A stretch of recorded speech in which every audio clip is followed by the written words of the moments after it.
Hi guys, it's Naomi here. Are you ready to begin your renovation journey but you're worried about going over budget? Or are you dreaming about a certain look for your property but you're just not sure how much it's actually going to cost you?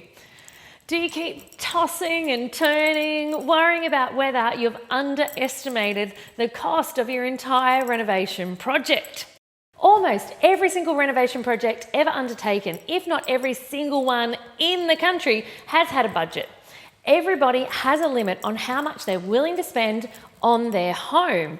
And this rings even more true when it comes to renovating for wealth, because the budget for renovating for wealth projects are generally a lot tighter than a normal renovating for self-enjoyment project. Why, people ask? Because at the end of the day, it's all about getting bang for buck and profit. So that is why it is so important to establish a good budget and stick to it before you even pick up tools on your project. If you can get a good budget together early on, you don't have to worry about running out of money or leaving the best ideas in the dust. So have your budget mapped out before you even pick up your tools. Now, I'm not saying that you have to have every single tiny thing thought of and mapped out, because sometimes a spanner might pop up and it might get into the works and it might be completely beyond your control. But if you've got a good solid budget in place, it'll help you reduce the impact of this spanner that gets in the works and the impact that it'll have on your budget and your overall profit. So what you want to do is have a well-researched budget locked in place before you get started, before you get your hands dirty in the actual renovating side of things, and make sure you stick to that budget. So no matter how much of a whiz you are at working out your renovation budget, so no matter how much of a whiz you are at working out your renovation budget, none of that matters if you bail at the first sign of a new kitchen idea or a cool lighting feature. New things come up all the time in this industry, and it is so tempting to shift course halfway through a renovation project to accommodate them. So make sure that you don't stray from your budget. You need to have a budget spreadsheet with you. So one of the things that I use and I teach my students to use is a software package. It's very extensive. For one that you can use, it breaks down absolutely everything in a really easy to follow way. When you're picking out your new tiles or the colour of your kitchen bench top, you can add these costs into the spreadsheet and the software as well. This way you can keep an eye on the overall budget and make sure you don't blow it at any point.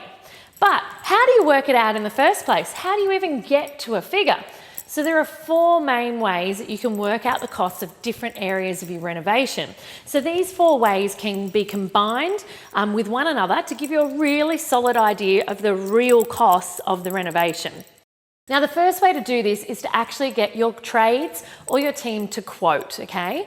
So that's the first one that you can do. Now, if you're just starting out, this is ideal. And it's also really important if you are just starting out to get at least 3 quotes from different trades for the same job.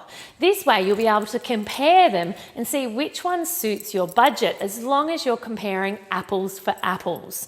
So don't fall into the trap of just going for the cheapest quote. They could be the cheapest for a reason, and that might be the reason that they ended up being able to see you that exact afternoon that you called them, okay? So the best place to start when you're looking for a perfect tradie is to actually ask family and friends, or even work colleagues. Many trades that survive and thrive do that through word of mouth recommendations. And let's be honest, you can never be too sure if that an online reviewer or a testimonial that isn't a video or doesn't have data attached is even from a real person. But people you know will always put forward trades they've had a good experience with. So using a tradie recommended by a friend or a family is also a huge benefit. So if you're sniffling around getting multiple quotes, that is fantastic. But one of the things you've got to be really careful of is if you are getting multiple quotes and your trades know that you're getting multiple quotes, don't be surprised if one of them one day doesn't show up for a quote, because more than likely they're out there actually doing paid work. So fixed price quotes are amazing so that you don't get a nasty surprise down the track when the final bill comes in and it's a lot more than the estimate was. Which actually leads me to my second point, an estimate. The second way you can price up a renovation is actually by an estimate from a trade that you know and have worked with before.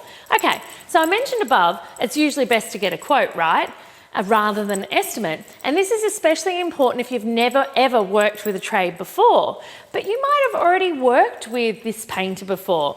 You may already know their work. They may be a regular that you call upon for touch-ups. You call upon each and every job that you've done, or your friends and family call upon. So in this case, if you're on good terms with them, you know them well, and you know they've been reasonably priced in the past, then it is an absolute great opportunity to get an estimate from them.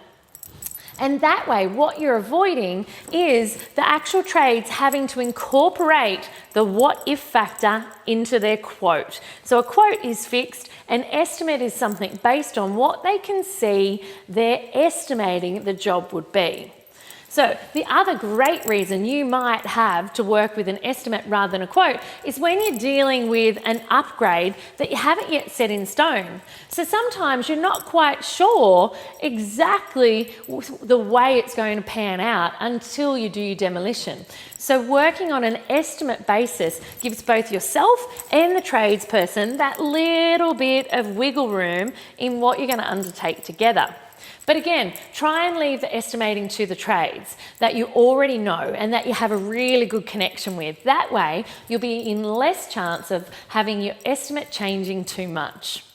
Now, the third way you can cost things up is to calculate by calculating the cost of all the bling, okay? So bling does occur in renovations. Gorgeous bench tops, beautiful tapware, beautiful splashback tiles, all these sorts of things add up. These are your material costs. So it might be your hardwood flooring, it might be your amazing panelled doors.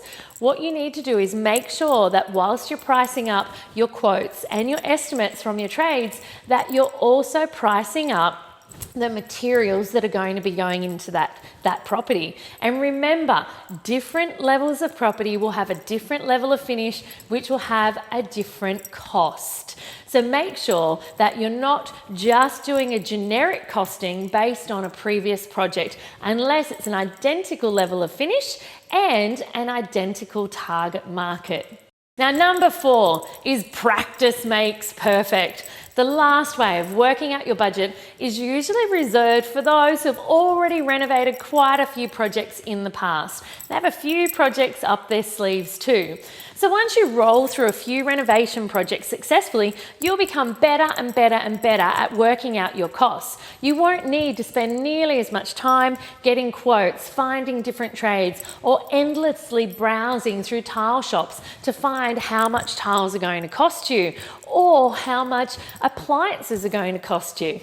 You'll already have all this information from your previous projects written down that you can pull up from a handy database maybe. So you'll have not only that, you'll have your team in place, ready to go. So you won't need to be shopping around, so you can pretty much get an accurate estimate from them as well as from the past data. Realistically, guys, this is all about becoming your own renovation expert. To make things a heck of a lot easier for you when you're starting out, I have some awesome software in the Rapid Renovation Formula that you can use that's based on all the stuff you need to do. It can show you your trade costs. It can even include your level of finish.